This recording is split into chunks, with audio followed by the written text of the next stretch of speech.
Reading in bed. Reading in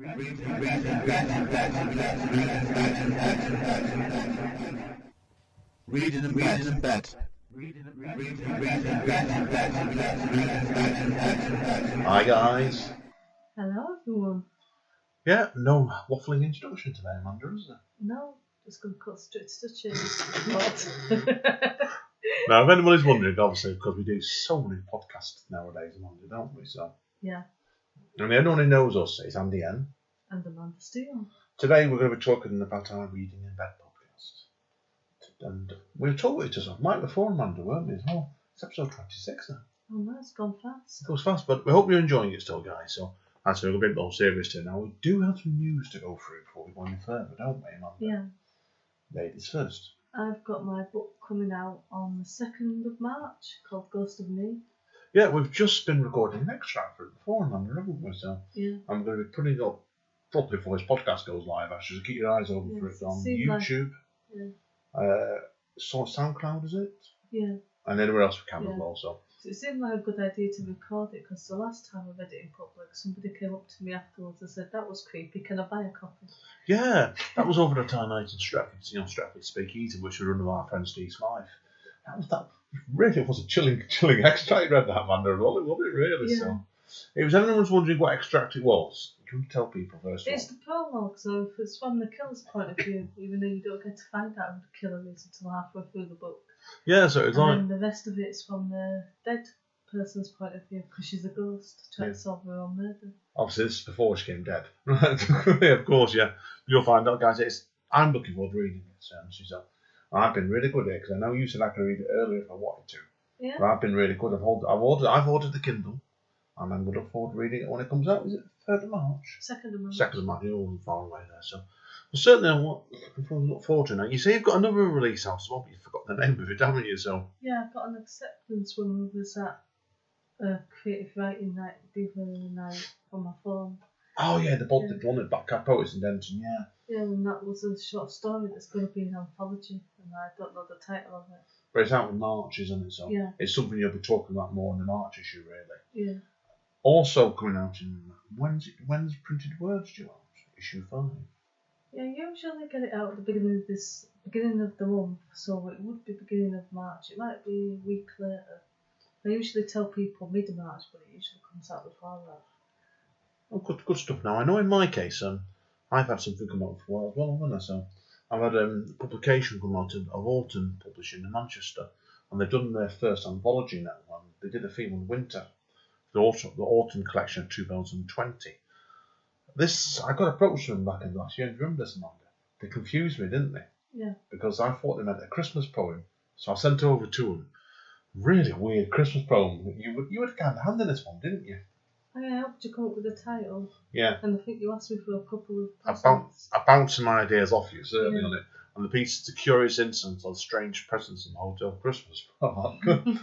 Because without doubt it's one of the craziest poems I've ever wrote, really, isn't it? A long, long time. But they've published it, and then they did a launch the week, didn't they? Yeah, they did the book launch, and the book wasn't there. The book wasn't out. Been delayed in publishing somewhere, so it's very, very weird. But that was alright. It was good fun. So I said this, and I know I've got some pieces coming out in the next issue of Printed Words issue 5. Also, at the moment, I've had Panoply Zine, and you can message me for the spelling of this one. Published one of my mini poems in January called Exit Wounds, which is out in my next book as well. Streets Out All We Can See, which is out next month. And also, I've had also at Home X Cinemas at the moment in Manchester. I've got 2 poems in exhibition around there called Short Cycling Poem 1 and Short Cycling Poem 2, which I believe they're actually can get as postcards as well. But I've not been to check that yet, so I need to have another look. So, but that's all I use anyway. So. Yeah. Now, today, Amanda, we've got... How many books have we got today? I've got 2 on my own and 1 I've read with you. And I've got a solo one, so I'm not been as good as Amanda's, but so that makes it 4 books, doesn't yeah. it? Right, so you're going to do your first solo book, aren't you, for us? Yeah. Now, and the good thing is this month, guys, is I don't have a clue what the books are that she's read. So this is going to be as like new to me as it is to you. So, right, Amanda, what's the title of the first book? It's called Secret Sister. and it's by K. Clarke and A.J. Brittany, so it's co-written between two authors. Why do you like getting books about sisters? I don't know. If anyone knows Amanda by now, this is probably, is it the third book you review now in the Venus Sisters? Quite possibly, and I think I have a couple more. But at least one of those was given to me by one of my sisters. I can't remember which one. Helen. Oh, I want Tracy. I don't want Tracy anyway. Oh, sorry, Tracy. I don't think it was. I think it was Helen, that one. I think she's having a joke at you, so she normally does. Yeah. Anyway, so what's the blurb in this book? Okay. Ella Matthews has it all. A beautiful house, a charming husband, and a precious baby daughter. Her life has pretty much turned out exactly as she planned. But when Ella's mother tragically dies, her perfect life starts to crack. Her mother has been harbouring a long life secret. Ella has a sister, an older sister called Colleen. Excited by the thought of no longer being an only child, Ella can't wait to find her. But Colleen has a whirlwind past of her own, desperate to escape her troubles. She is ready to go to any length to start afresh. As their paths collide, someone is keeping secrets, and when Colleen mysteriously disappears without notice, Ella can't help but question if she should have started looking for her at all. That's a good blurb, that. Straight away, isn't it? What are you doing straight away? Before we talk about the content of the book, Yeah, I think that's a fairly good blurb, that yeah, piece. that's why I got the book. I think it might have been a pre-order as well, and I thought I'll pre-order that. It was only like 99 Oh, pence. that's not too bad. What is that? And what did you find this one then? One of the things that comes up on Facebook, I think I might be the only person that actually buys books from Facebook ads. There aren't many nowadays, is there? So, No, I don't think anybody else buys books from them, but I do. no, that's fair play. Okay, was it quite a major? Is it an independent publisher, or was it a major one that you remember? I can't remember now, but I'm guessing it was probably a decent sized publisher. Oh, 'Cause cool. it looked like a professional advertisement. Oh, fair play. Then some there's money put behind it. So good luck to them. Now, odd question to start off with is, and we'll come on to strengths and weaknesses in a minute. With it being wrote by two authors, did the narrative seem to jar in places generally, or did it seem to Well, flow I'm with it? wondering, because it was split between the two sisters, so it like different viewpoints, and I'm wondering if each of them took a sister and decided to write from that viewpoint. Yeah, it makes life easier then, doesn't it? Yeah. Straight away. So, yeah, it makes sense. Okay, strengths. Well, it wasn't badly written, and the story kept me reading it because you don't know how it's going to go, and then like when each sister's viewpoint finishes, it's like a little mini sort of cliffhanger, and you think what's going to happen next, and you've got to read the other sister's viewpoint to get back to that sister and find out. Yeah, so it's one of those sort of ones where if you weren't as keen on one part of it, it'll skip through to the next part quite quickly, can't you? So, was the pacing quite good in the book then, was it? Yeah, it was reasonable. I didn't have to force myself to read it. But I think the problem was I just wasn't like on the edge of my seat. Like the blurb would suggest the blurb made it sound better, I think. Yeah, sometimes you get that with it blurbs, doesn't it? So, I understand it completely. So, was there anything else you particularly liked about the book? I think the books felt like it was in two parts because there's like the family reunion sort of family drama bit, and then the second half of the crime. And I think when it got to the half of the crime bit, I think that picked up for me, and that was the better half.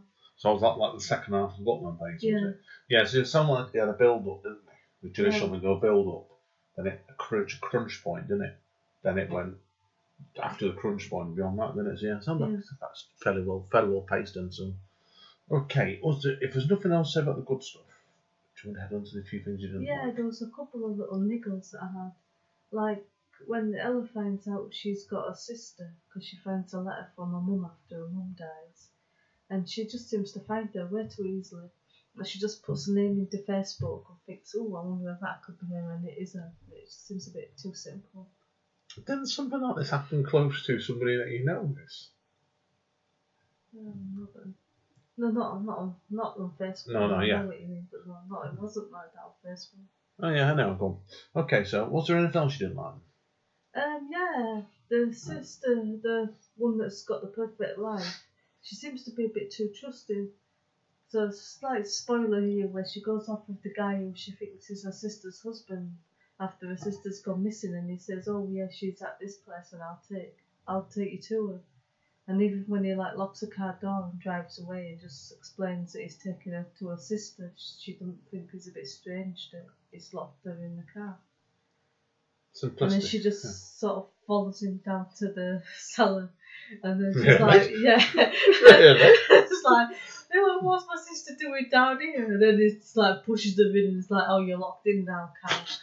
Well, I didn't say that, but it just seemed a bit too trusting. Like, when you get to the cellar bit, you start thinking there's something wrong here. Why would my sister be down here in the cellar? And I was wondering why I've gone quiet because I'm pissing my socks laughing here. I mean, I'm quite laughing like Amanda. Right, Amanda, is there anything else we need to tell people about this book? No, I think that's pretty much it. Well, there's another unrealistic bit. The sister Colleen, when she leaves her husband and has a one-night stand, she seems to find a bedsit way too easily. She just phones up the landlord and he says, "Oh yeah, you can move in today without you ever meeting him, and you can pay by the day." Really? Yeah, because obviously that's how getting a flat works in real life. Yeah, well, there's going to be some comments about another book that reminds me a bit of that as well, isn't there, later on? Now, obviously, you've talked about the sister Ella, and obviously, a quick question I do need to ask before we give you the marking is what was the character, the other sister like, Colleen? She seems to be the opposite of her, and she's a train wreck. Was the character more believable? I Or was it a bit suppose too one extreme to the other? In some ways she was more believable, but it was a bit of an extreme. Like, we're going to try and make these two sisters the exact opposite of each other. Yeah, I think it's too much at sometimes, yeah. So, okay, marks then. Is there anything you need to say before we get into marking? No, that's nothing else to say. Okay, marking. I'm going to give it a 7 out of 10. Now, if anybody wonders with reading in bed, what is that, Amanda? So it's a recommendation, but it doesn't have any bells on it. Yeah, it's a good recommendation rather than a great one. So, well, thank you, Amanda. Okay. Right, everybody. If anyone had tuned into our other podcast, Comics Unity, which Amanda is now a full-time member of, what do we do, Amanda, to conclude the pod? We wave at the phone, but we don't want the phone to do. We're on the microphone. laptop. So, Amanda, get waving at the laptop then. Bye, no phone. We'll see you all in a minute. Obviously, there's another 3 parts to come. See you soon. Reading in bed.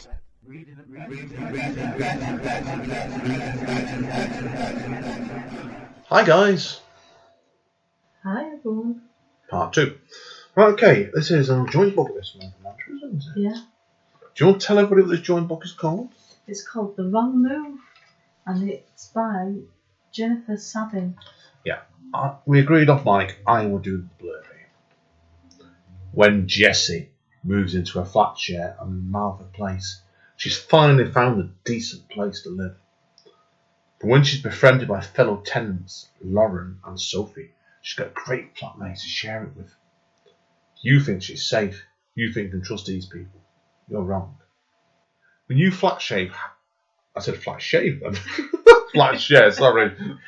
How well do you really know the people you're living with? A dark, twisted domestic thriller about the perfect flat share gone wrong. For fans of Shari Lopez, The Couple Next Door, and Louise Candlish's Our House.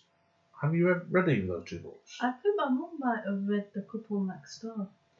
Fair enough. I've not read them, so... Okay, now, you picked this book out for us to do as a joint book, didn't you? Yeah, it came to me in an email. Right, okay. That's why we can blame fair enough for this then, can't we? Okay, right. Okay, what did we like? Do you want to start? I've got a fair bit I can say here, actually. But both sides is not too bad. It had potential, and it had some good ideas. Well, Scraping the bottom of the barrel. well, the pacing wasn't bad, really, was it? So, and I think it got off to a decent enough start, didn't it? Because it took its time revealing why, didn't it? Which is not a bad way of doing it. Where it started off with a young lady in need of a fresh start after the collapse of a long-term relationship. She moves back to, was it close where she brought up, wasn't she, with her parents? Yeah. She moves, and then was wondering, she moves into a flat share with 2 other girls and a guy. All of which, do you agree, seemed initially quite nice? Yeah. And like it was and you think really she's in a great location, Brighton. Brighton's a hip, fashionable place. What did you reckon to the job she had on that she got, Amanda? The what? The job she got. Yeah, just an average job. Yeah, she got. In quote, it was a great, boring job. And then things seem on the up, don't they? So. Yeah. But she's also carrying a lot of baggage, isn't she, really? So. Yeah, I think the thing that it did right is that similar books like this do is where it sort of puts like false herrings for who's the bad guy. Yeah. And obviously it's not going to reveal it straight away. No, it didn't. And I think it was hinting really at the beginning a lot, wasn't it? It did work that way. Like, it built everything up to be like light and nice and stuff. Yeah. But even though her flatmates were acting, they started acting like strangely, didn't they? And you had one of them copying Jesse's hairstyle, becoming quite clingy and intense, and Yeah, it got really weird. Like everybody seemed to love her, and it's like I don't think that's like that for everybody. Anybody, even if you're like a supermodel. yeah, it was like It's like they all seemed obsessed with her or something. Like she was a Kardashian. yeah, it was a bit bizarre like that. But it's one of those sort of books really where it's like it's a murder mystery, really, isn't it? Yeah. So it's more like a stalker mystery, isn't it? Yeah. That makes sense. Like it's everyone's wondering what I mean by a stalker mystery. And spoilers in this book basically said it's a case of who's causing all the trouble in question. But it flowed at a reasonable pace, isn't it? Yeah. I think it, even though we're going to come on to criticisms in a minute, did it prove painful to read in places to you? Or No, I wanted to find out who was doing everything. Yeah, I think it flowed okay. It just wasn't the easiest thing to get there. Yeah, I think that's fair enough. Right, weaknesses, because I know you've got a bit and I've got a bit. Okay, so the author keeps delving into all the other characters' heads, which was a bit sort of making me dizzy a bit. I thought that was too much. I think you should stick to like the main character and maybe one or two others. And then it got to the point where they delved into how the policewoman was thinking, and she was only a small character in the role. And it's like that was too much. That it's like I don't need to know what a very minor character is thinking or what's going on in their head. Yeah, I agree. I agree with you completely with that. Now, you don't know Brighton as an area. I know you don't. I don't think you've been Brighton, have you? No. As soon as I started reading this book about it, I thought, oh, it's in Brighton. I know Brighton quite well. And it was trouble where it was. If you have to do geography in Brighton, it's got a population of 250,000 people at least. But this felt like a much smaller country, almost like a country town by the seaside to me. What do you think? I didn't really notice anything like that. It was, I think it didn't bide well for me. Geography, she knew some of the places like the lanes and the pavilion and stuff like that. That was fine. She clearly done a bit of research. Whether I think she knew the areas under the board game. I felt as well, Brighton is a very artistic area. Yeah. A lot of people living as artists, and even though you had one of the flatmates who was an artist, I don't think they seemed to tap into that much, really, did they, Sal? No. Why was she an artist? Didn't seem to me as well, with the job she got, she seemed to get the job very quickly, very easily. Yeah, if it's an NHS job, there's a longer process to it than that. Yeah, there is. We could do weeks or months even. And she seemed to have it like, was it on a Friday and started on the Monday? Yeah, you can't just like walk into a hospital and say, I want to work for the NHS, and they go, when can you start? Now, it's not too much to give a clue away. There is a murder in the book. Yeah. Right at the end of it. It's not the major thing in the book. But it seemed very underplayed. The things like, well, word's starting to go around town. There's been a murder by the beach. Doesn't happen in Brighton like that. It might happen among a couple of people. Mm. It might make the papers, but it's that busy an area. It'll get forgotten quite quickly. Not a little country town where. But then you have the same night where Jessie gets attacked. The police would have been, if they could have linked both of them together, they'd have been panicking by that stage. Really, really worried. And they didn't seem to be, did they? No. What did you think about Jessie and Amanda at the beginning of the book, where she felt more like a 13-year-old girl to me, rather than an older woman? She felt very young, didn't she? No, I didn't really notice anything like that. And I felt myself as well. How do you feel about the possible? I felt the drinking side of it. I don't think was really manageable. I felt like she had a borderline alcohol problem in places.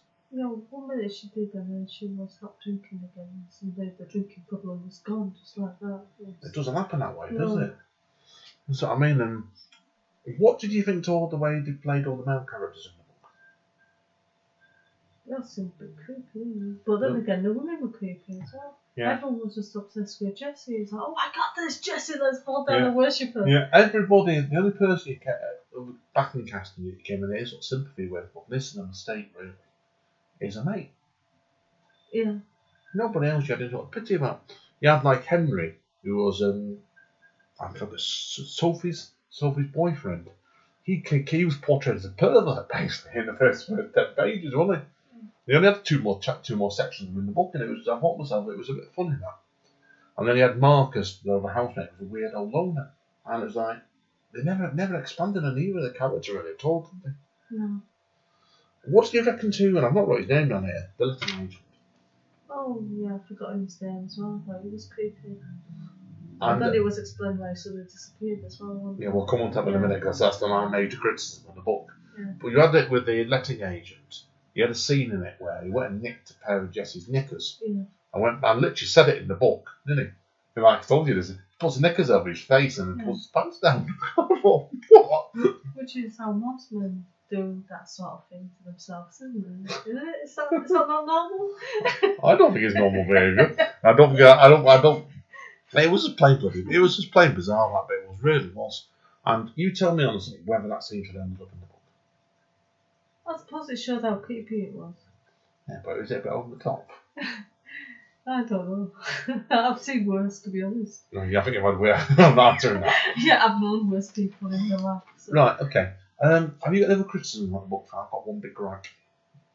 I noticed there were quite a few missing words and missed typos, which annoys me when you've got a published book of a published book, fairly well-known publisher, when self-published books get so much criticism for it. Yeah, that's what I remember you talking about that before, so it's not good. Right, do you want to know, have you got any other gripes, or I'll give you my gripe? No, I think that's it. Okay, well my biggest gripe in the book was right at the end of it, where they've been hinting all along, haven't they? Yeah. And it revealed at the end of it who the stalker was. I'm not going to reveal that in case you want to read the book. But I felt it then when summed up, it cleared up about 3 or 4 things, didn't it? Yeah. In 10 pages, what some weird things were going on in the book, and I thought it summed it up. Would you have done that in a mystery book? I don't know, it's like a big long monologue, isn't it, where the bad guy has a big long monologue at the end that explains all the motives and everything. Yeah, I thought it was a very cliche-ish. Yeah. I didn't think it worked. I think it told, not showed, and it was like, nah. But saying that, then we had it right at the end of it, the big punch up between Jessie and the main baddie, didn't we? Yeah. And it didn't actually reveal, there's no spoiler in it, who actually survives. No, but the way it was worded, it sounded like Jessie survived and the other person didn't. But that bit I thought was good, actually. And I always had some criticism online, so. Right, well, I've got nothing else saying on review. No, that's it. What mark are you giving it out of 10? A 5 out of 10. And would you believe it? What do we now give it out of 10? 5? Correct. It's one of those books that had potential, isn't it? But there was an awful lot of mistakes in it made, wasn't there? So, Yeah. Sorry, guys. We'll try and be more positive in part 3 or 4, won't we? So. Yeah. Okay, guys, that's the end of part 2. Bye. Waving. See you soon. Reading and bet. Reading and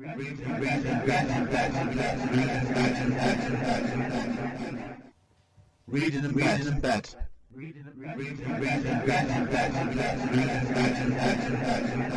Hi, guys. Hi, everyone. Part 3. Right, Monday. It's my turn now, isn't it? Yeah. What do you want to know first? What book have you been reading? Okay, this is a book by an American author called Jonathan Alder.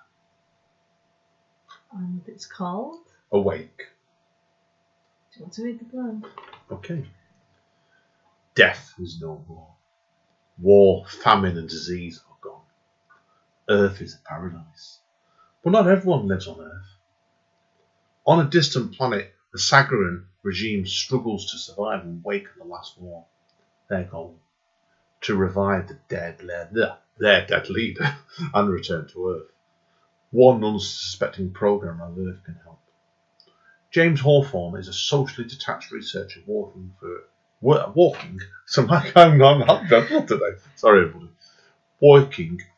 Live, the company responsible for ending death. Because of DNA constrictions, billions of people like James's mother were never revived. To solve this, James develops a new revival message, but his research is threatened and the network hack targets him. Caught between reviving his mother and allowing his work to fall into enemy hands, James must confront the implications of his research before the Savin exploits it to begin a new war. Sounds like an interesting book. Yeah. What do you want to know? How did you come across it? This one came on of our... Anyone knows what groups me and Amanda follow? This came up on that Writers Orphans promotion page. Yeah. Me and Amanda follow. And it's a funny page, that one, sometimes, because you can absolutely dribble told in it sometimes. Yeah. By people that really don't know what they're doing, make an absolute prats of themselves. This came off that because he put up on it after a podcast to review it, I seem to recall. I sent him a message and got the gentleman in question to email me the book. It's out in, actually, it's an exclusive now, you know why? It's not out for 2 weeks. Mm. So we've got a pre-review copy. So, right, what else do you need to know? What are the strengths? Okay, the book is described as a biological science fiction. And in this case here, this book in biological science fiction is very, very science-based. Do you remember I did a book a couple of months ago by Sir Fred Hoyle, called The Black Cloud? Yeah. It's touching in ways in that one, really, where the pacing of it is a very, very, very slow book. And it's also incredibly detailed as well. So it's a case of when you're reading a book like this, you don't jump into expecting ongoing gun battles and loads of action. Yeah. Because guess what? It's not going to happen. Correct. Now, it's a funny book because I think it's too long personally for my tastes. It might suit other people. But what is good about the book is it's set in, I think it was 2182, so it's set far back in the future. Yeah. But it's vivid enough that it shows that the author spent quite a bit of time thinking about the book. Because, did I tell you how long you've actually been planning this book for? No, I guess it was a long time. He's only quite a young writer. I'm not going to guess at his age, but if you look at his Facebook profile, he's pretty young, right? Yeah. He makes me and you look old, right? Well, we are. We are old, but compared to some of the group we were at last Thursday in somewhere, I know, and we were quite young. We got called the kids, which is ironic because I'm 47 and you're yeah, That's younger. That age, yeah. Yeah, younger. So exactly so. But it's I said he seemed to mention he'd been planning something for 5 years, and it was one of those ones where you could feel like he'd been building himself up for the book, and I suspect he'd basically been planning it a lot here, and it's hard. You know, you talk about mechanics and stuff like you talk about life after death and stuff like that. It's very, very hard to judge whether he's been accurate in what he's writing his science or not, but he seems like he's thought about what he wants his future world to be. So it sounds plausible then. Possible, very possible what he's done, so very, very plausible. Now, I said I can't offer any answers whether the science of the book would work or not, but the feel's good throughout the book. Yeah. And there was a resurrection right at the start of the book with a minor character called Benjamin Johnson, which feels like proper old school sci-fi. And there was a use of an AI called Thea, which I thought was cute at the end of the book, and I would also think it helped move the narrative along as well, with almost like it's a female AI. You're wondering, isn't it, is there some sort of like love interest between like a human and a robot? So, yeah. It worked. So the only weaknesses? 2 things really, because I think the book was too long. I think the author said it was around 110,000 words. Oh, it's quite long. It's long. Too short to split into 2 books, but a bit long for 1 book. Yeah, and I felt in place with the sheer amount of detail in the book, which for the first book, because he's mentioning that there's been 4 or 5 books in the series, it seemed to take 4 or 5 years to write. I felt it was probably overwrought in places, where some of the unnecessary science or details perhaps could be removed there. Do you know what you think when you're creating characters in books? That's your opinion here. Yeah. Sometimes you feel like you don't want to put everything into the book, do you? No. I think what happened in this book in place felt a bit like he probably used someone to be quite ruthless and done no, cut. Yeah. I think it was a bit long. Did you think there's anything you could put into the second book, or do you think you used it all? hard to judge what he's going to do because he was left with a big cliffhanger in the book, that's for sure. So I'd hope on the second book it would cut down the dialogue because it was. You know what I mean? When you read books, you write books yourself. Yeah. How much do you like to have your book full of dialogue? Not all the way through, but it's like little bits of dialogue and then a bit of action. Yeah. You just sort of try to keep it pretty even. This one was probably over dialogue. There was a lot of dialogue in it. It would probably work for some people, but it was too much for me in places where you had like 15, 20 pages of good conversation between him and the robot, and then somebody else comes in. And there wasn't enough action to keep the book moving along in places, and it picks up second half of the book, but it was just a bit wordy. Listen, it's an independent book, so you make mistakes, so I've no complaints on that. Because I've got respect to him for the sheer vision of the book, because it's like, you're trying to build a massive world up while he doesn't. Yeah. It's very, very hard. Good luck to him, son. But I said, hopefully, if you get a second book going, the mistakes from the first book will be over. You'll forget them when you go on the second, third, and fourth book. So we'll see. Right, Monday. Anything else to say before you give it a mark? Oh, really? Not pretty well covered it, really, because there wasn't a lot else I could really say about that. So I said, what do you reckon I'd give it out of 10? I'm guessing at least 7. 7, honestly. So it was a good read. It's a good read, but the dialogue was too much for me in places. That's all. So it's recommended because if you like your books that are more science-based, ones that are very, if you refer back to the Fred Hoare's Black Cloud in the previous episode of Reading in Bed, if you like that sort of book, I think you'll probably get a lot of this book as well. So. Okay, guys. I'll be back with something that I'm not telling you what it is. Top secret. Right, Amanda, wave at the microphone. Bye, microphone. Bye, microphone. We'll see you in a minute, okay? Bye. Reading in bed. Reading in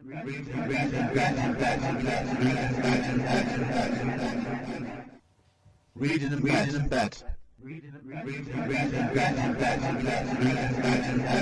Hi, guys. Hello. Part 4. Now, this is Amanda. You've read more than me this month, really, haven't you? So Yeah.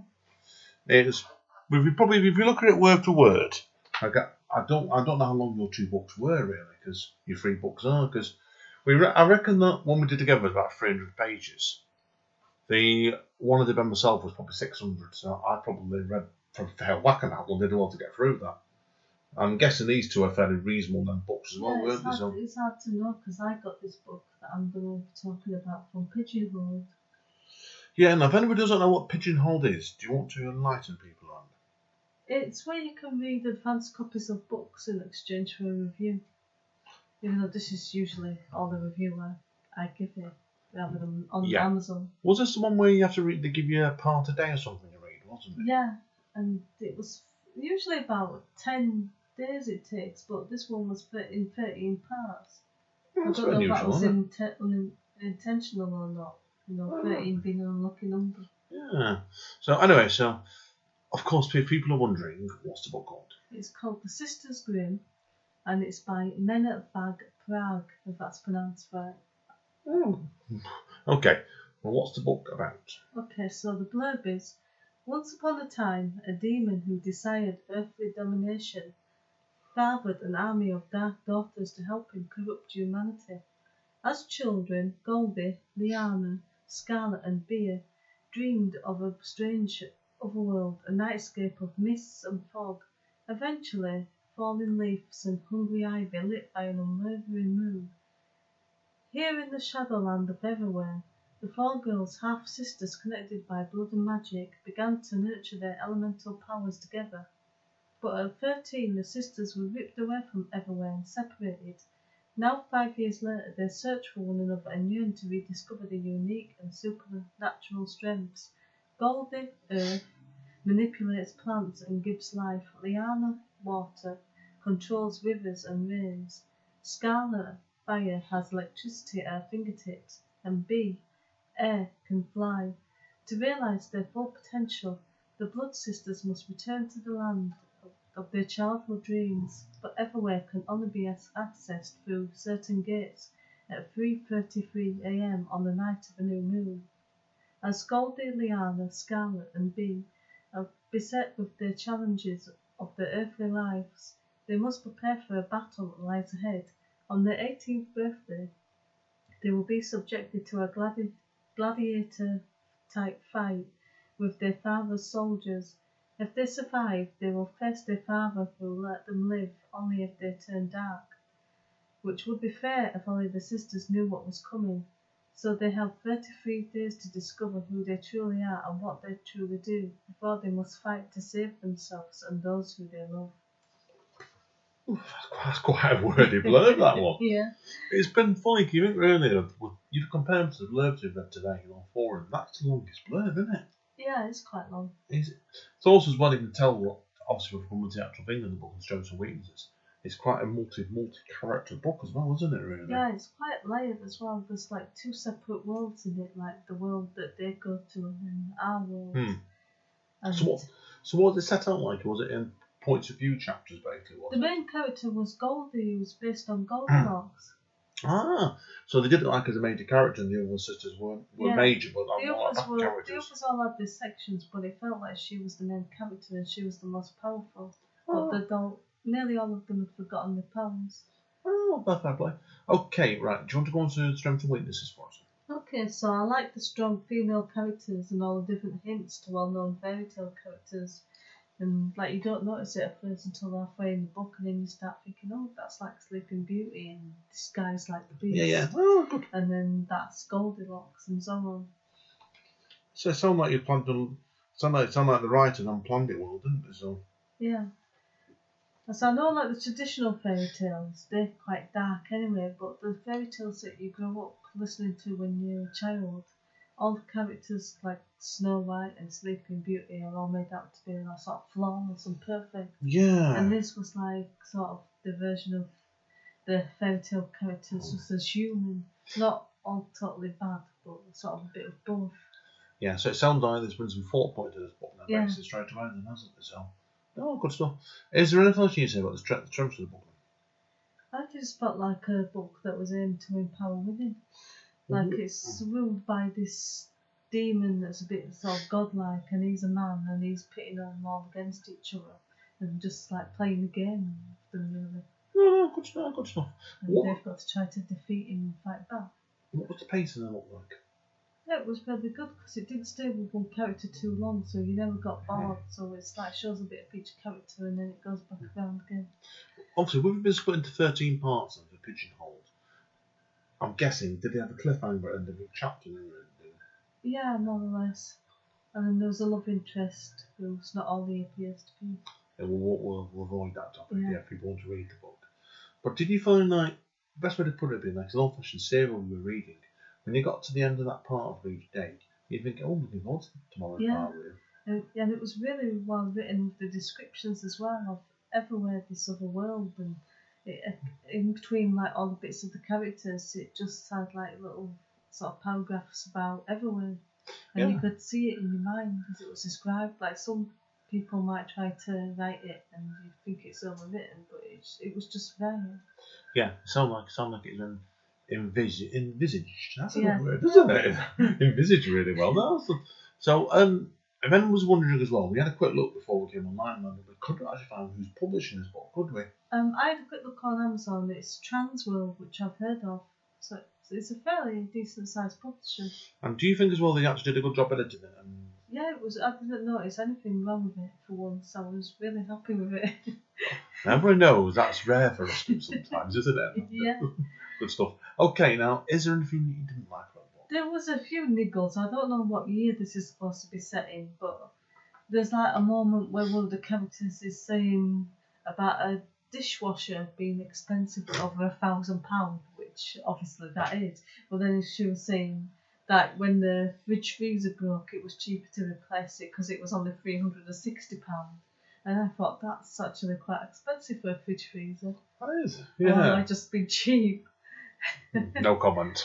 I wouldn't spend that much on a fridge freezer. Well, anyone's wondering, but our fridge freezer, I got it £50 on a second-hand site. So, yeah. I'll just go to Argos and get it between £200 and £300. Yeah. But other shops are available. Yeah. If Argos want to give product placement sponsorship to us, we need the chest freezer.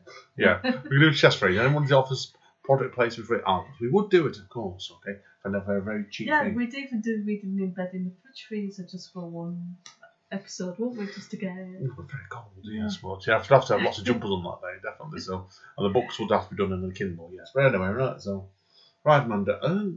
You said obviously you had the one niggle, didn't you? So, there was anything else really that The other irritated? minor one was Goldie's supposed to be the sole carer for a younger brother, but she's out gallivanting with the love interest and finding her magic and finding out she's got these sisters and she's never home from them. And someone should have called social services.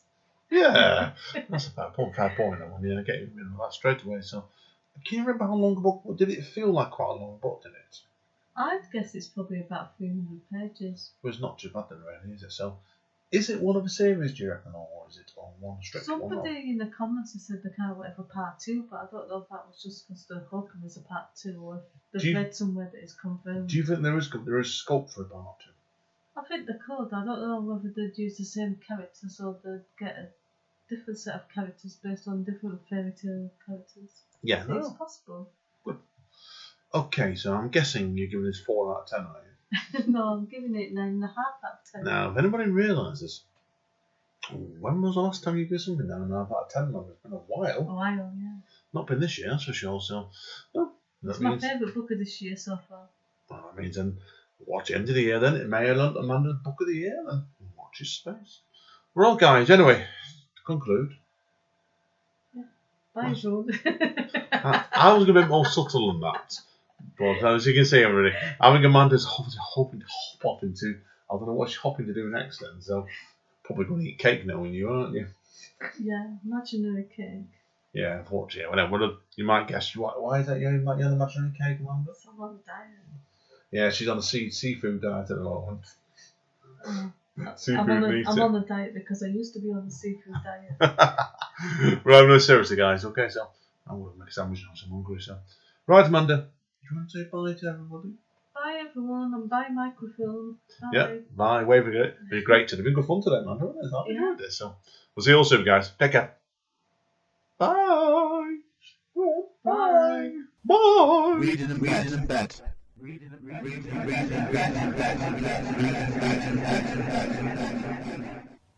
Reading and